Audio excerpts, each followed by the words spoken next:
Okay, I'm sitting here trying to think how to approach this because it's like decades of stuff I need to share with you.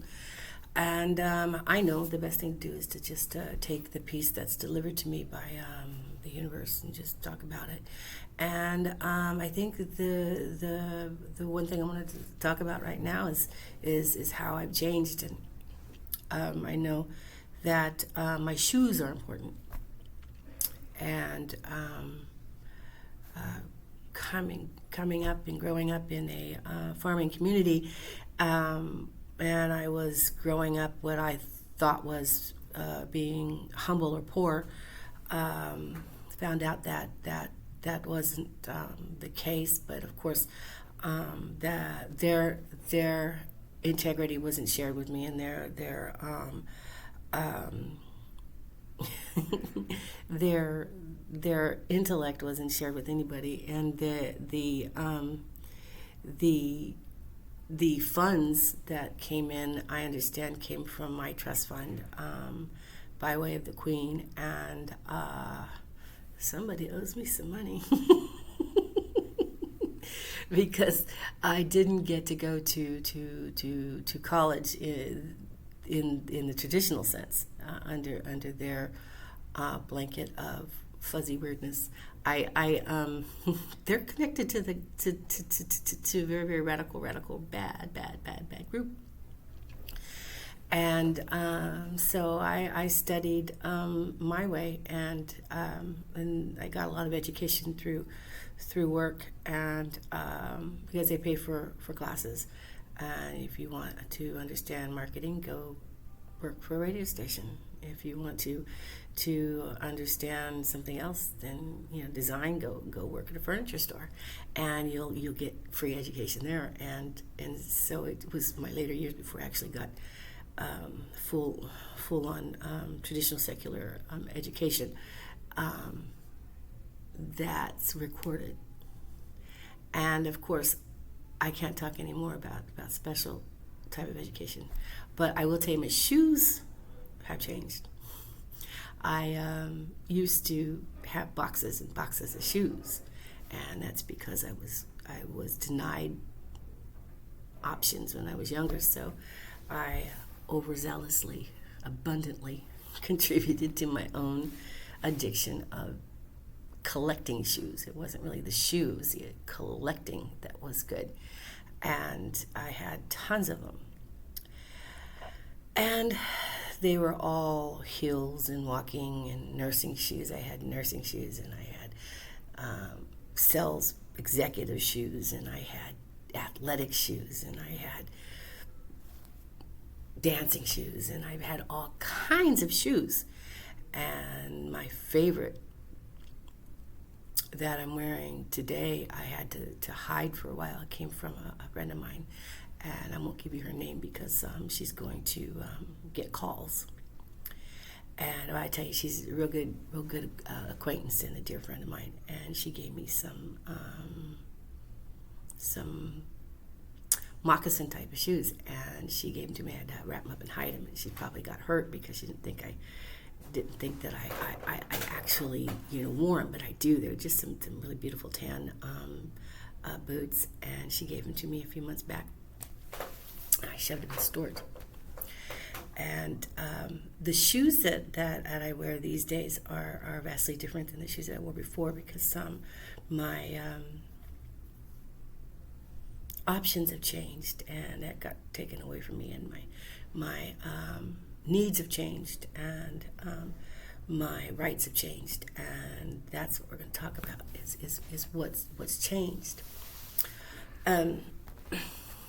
My choice of occupation is to whether I get paid for it or not is to continue on with this political commentary, and to value the indigenous rights of the people so much that it comes from my own 10 pesos or my own $20 that I have to go pick up trash for in order to get the money.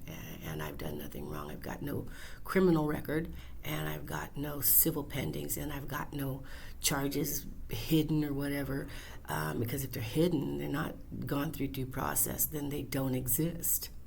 And we have, either we have a constitution here or we don't. So if there's a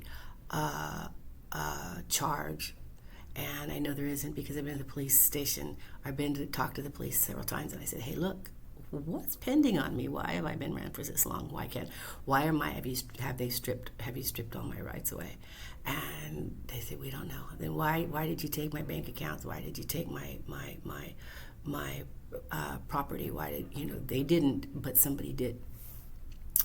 And those things have changed. So let's just say I'm smarter about some things than I was before. So I make sure that insurance upper level knows not to ever insure my life, because that's an industry that we don't want to talk about. And no one can insure and pay out on my life ever, because I don't need life insurance. I have a trust fund that's bigger than most churches, and I have so much of it, and they don't want me to have it. And that's because they know that I'll do something with it. That's something good for the people, something good for Native Americans, something good for Hollywood, something excellent for women, and something great for the homeless. Those are things that I would do, and I'm vocal, and they don't want to let me out because I am vocal. And I know how this works. I know that a president cannot do much without the pool of the citizens, without the people protesting, and that has been quiet, and that's because it's been silenced a lot. A lot of protesters have to buy their way in, right? They do sometimes, unless they're with someplace like a hospital or something like that. But you can't make noise on the street. Did you know that?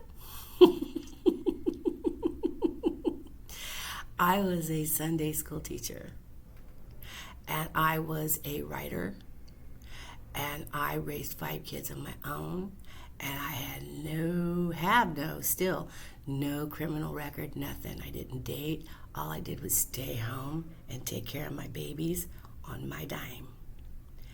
And they dared to try to prosecute me on an underground level and run me because I wouldn't keep my mouth shut and be a good little brain woman and stay in the kitchen and not be heard, so that we can collect on your whatever when you die soon, hopefully. And the only thing that I can tell you is my proof that they've been trying is because I used to smoke marijuana legally. And I bought my stuff through my husband, ex-husband. Now, is that legal? Maybe not. But I tell you, he gave me tainted marijuana. And it got me so sick that I almost died, ended up in the hospital.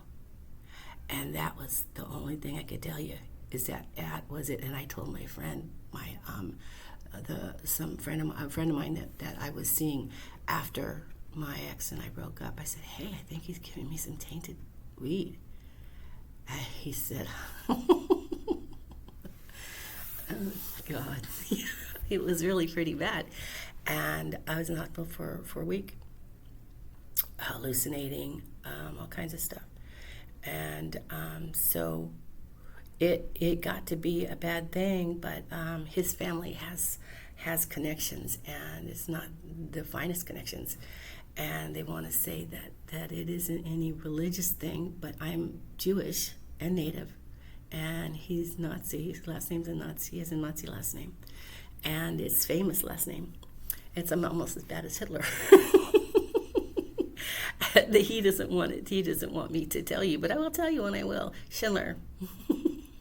And he's really got a reputation with the in the film industry, and CIA sent me to go check it out because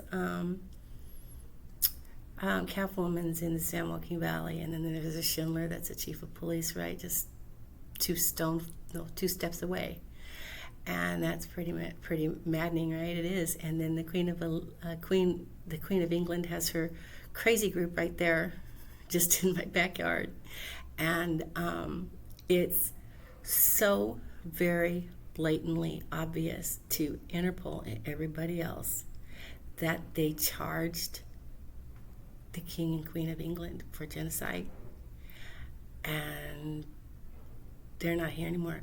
I don't know what happened. All I know is that they aren't here anymore.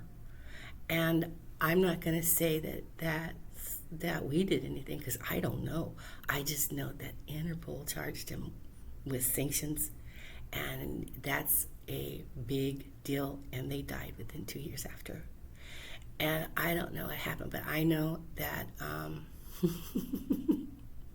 I'm concerned, aren't I, kind of, because I don't know if the group that I'm going out on a limb here, if the group that I was raised with sent some bad food, or if they got bad marijuana from my ex. I don't know. I don't know. It's horrible. Anyway, moving on. So CIA sent me to go inspect this person who has the same last name as the Schindler List people. And so I did, and I got in just as close as I can get without becoming a blood relation with them. And so he has a daughter that's not a half daughter. I don't have a half daughter. He has a daughter that's a stepdaughter, rather, and that stepdaughter isn't blood related, and she carried the same name, Schindler, and she married into a family with the same last name as my last name, and I took his brother. So there's no bloodline direct to that Schindler family. And but I had to have kids, right? I needed to have kids. So NASA did something. I'm not going to say much, right? They prepped me for this. I had a tumor on my left ovary and been there since I was 10. And they went in because they knew it was time for me to go, and they implanted something. And what they did, I can't talk about the process too much, but it includes infusion of DNA. And all I could tell you is that a second father is needed to spark the metabolism, life force. So I got infused with somebody from my past. I ain't naming any names. Nope.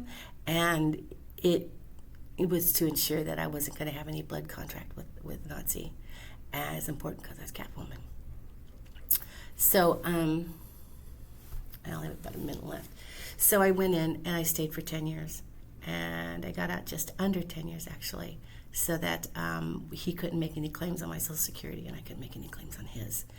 And that's when I ran. And my kids got taken. They're Romanovs, but they're high up in Native American.